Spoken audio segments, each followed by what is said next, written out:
नमस्कार दोस्तों, क्राइम तक में आपका स्वागत है। बात कर लेते हैं मुंबई में जो धमाके हुए थे 2006 में, सीरियल बम धमाके। हम सबको पता है कि 189 लोगों की मौत हो गई थी। अब सवाल पूछा जा रहा है, तो इन लोगों को मारा किसने?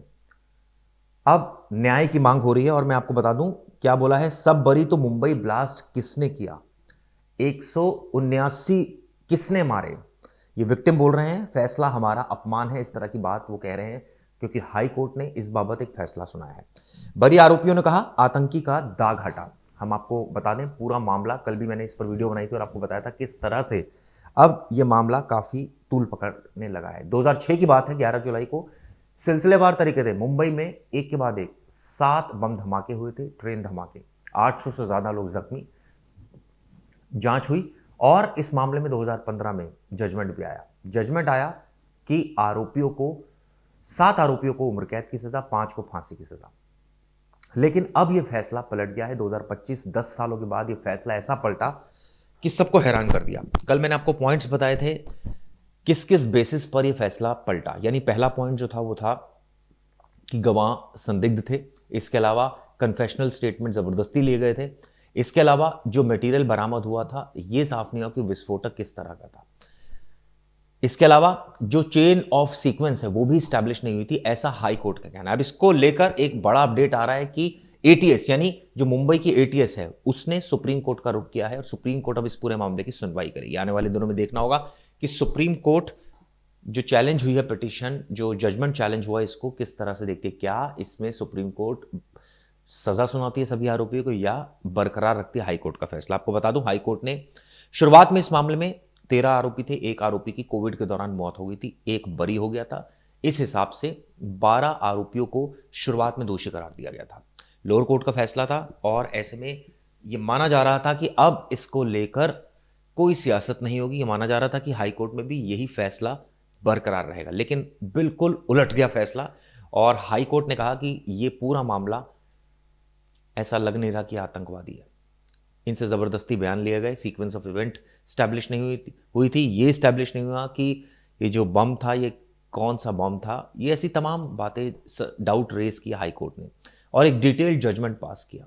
अब इसको लेकर जैसे मैंने बताया कि रुख अख्तियार किया है, लेकिन सवाल ये उठता है कि अब इस तरह की जो बातें सामने आ रही है उसके क्या मायने निकालने चाहिए।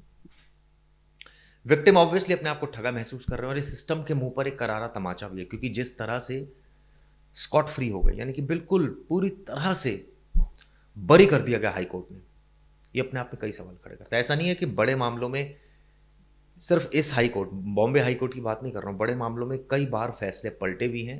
हमने देखा था किस तरह से निठारी केस में फैसला पलट गया था हाई कोर्ट में जाकर। हालांकि वो मामले भी अब सुप्रीम कोर्ट में लंबित है। ऐसे ही अब इस केस में जो फैसला आया है उसने कई सवाल खड़े कर दिए। अब इसको लेकर क्या कहना है जो बरी हुए हैं उनका और बचाव पक्ष के वकील का, सुनिए।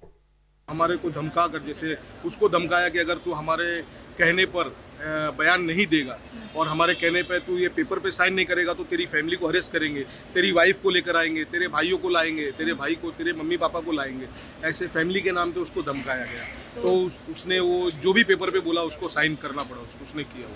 2006 के जो ट्रेन बम धमाके मुंबई में हुए थे उसमें 2015 में जब ट्रायल कोर्ट का जजमेंट आया था तो एक शख्स को उसमें छोड़ा गया था। वो शख्स इस वक्त हमारे साथ है। उन्होंने कई सारी किताबें लिखी हैं, फिल्में भी बनाई हैं और बार बार ये कैंपेन चला रहे थे कि किस तरीके से ये केस पूरा का पूरा झूठा है।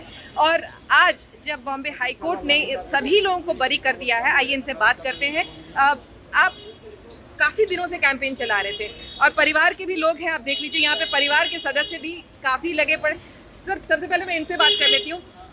आपको पहले से विश्वास था कि जो केस है वो झूठा है? यस, पहले से विश्वास था हमको। हाँ। कि ये केस झूठा बनाया गया है, टॉर्चर करके किया गया है। जो भी इनसे कन्फेशन लिया गया वो सब सारा टॉर्चर करके लिया गया है। हाँ। और हमको यकीन था इंशाल्लाह यानी कोर्ट हमारे हक में फैसला करेगी।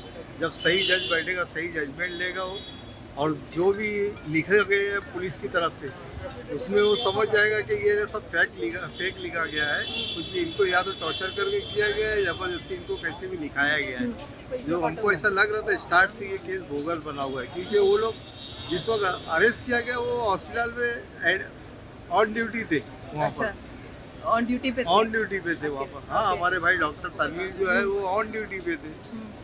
अब क्या हिसाब से लोगों स्पॉट पे भी नहीं थे, यानी वहाँ उनका फ़ोन चेक किया गया, डीसीआर भी चेक करा गया, कुछ भी नहीं ऐसा निकला।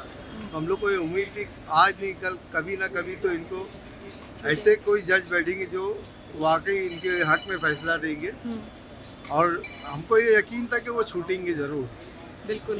तो तकरीबन 19 साल बाद हमने देखा कि काफ़ी सारे जो लोग हैं जो वहाँ पे बैठे थे अलग अलग वीडियो कॉन्फ्रेंसिंग पे, सब आंसू रो रहे थे सबके सब। 19 साल अभी भी मैं घर पे जो मैसेज दे रहा हूँ सबको रो रो के ही बता रहा हूँ कि अल्लाह का बहुत बड़ा एहसान है, अल्लाह ताला ने इनके हक में फैसला दिया और इन्हें छोड़ दिया है। 19 साल छूटे, लेकिन छूटे तो ये, हम तो बहुत इंतज़ार करके, मेरी वालदा का इंतकाल हो गया, मेरे वालिद का इंतकाल हो गया, यही सदमे में सब। आइए उनसे भी बात करते हैं। सर आपके कौन थे जो मेरा छोटा भाई था ज़मीर अहमद शेख, उसको दुकान से ले गए थे 25 जुलाई 2011 को। क्या 21 जुलाई को ले गए थे। और क्या कहा था प्रोसिक्यूशन ने, क्या वजह थी? वो उनका कहना था कि ये सीमी का एक्स मेंबर था और ये लोगों के साथ मीटिंग होती थी और ये पाकिस्तानियों के साथ इनका उठना बैठना था, और वो इस लास्ट के अंदर उनका रोल नहीं था, लेकिन वो मीटिंग अटेंड करते थे, जबकि ऐसा कुछ भी नहीं था। उसको सिर्फ इम्प्लीकेट किया गया, फोर्सली हमारे को धमका कर, जैसे उसको धमकाया कि अगर तू हमारे कहने पर बयान नहीं देगा और हमारे कहने पे तू ये पेपर पे साइन नहीं करेगा तो तेरी फैमिली को अरेस्ट करेंगे, तेरी वाइफ को लेकर आएंगे, तेरे भाइयों को लाएंगे, तेरे भाई को, तेरे मम्मी पापा को लाएंगे, ऐसे फैमिली के नाम पे उसको धमकाया गया। तो उसने वो जो भी पेपर पे बोला उसको साइन करना पड़ा, उसने किया वो। तो अब 19 साल बाद आप अदालत भी आ रहे थे रेगुलरली, अब 19 साल बाद छूट रहे हैं जी। कौन से प्रिजन में है वो? और वो अमरावती प्रिजन में है इस वक्त। अब इंशाल्लाह देखो वकील साहब कोर्ट के ऑर्डर लाके देते हैं तो उसके बाद हमको क्या करना है बताएंगे, तो फिर हम उस तरह आगे बढ़ेंगे। बिल्कुल। तो देख लीजिए काफ़ी सारे रिलेटिव्स यहाँ पर इंतज़ार इसी बात का कर रहे हैं कि कब आदेश आएगा। 19 साल का लंबा इंतज़ार था। जैसे ही हमने देखा अदालत में ये आदेश सुनाया कि सब बरी हो रहे हैं, तो जितने आरोपी थे सब आंसू से रो रहे थे। दिख रहा था कि 19 साल जो उन्होंने ज़िंदगी के अपने खोए हैं उसे शायद वो वापस न कर पाए, लेकिन अब जब बरी हो रहे हैं तो इस बात का उनको खुशी भी था।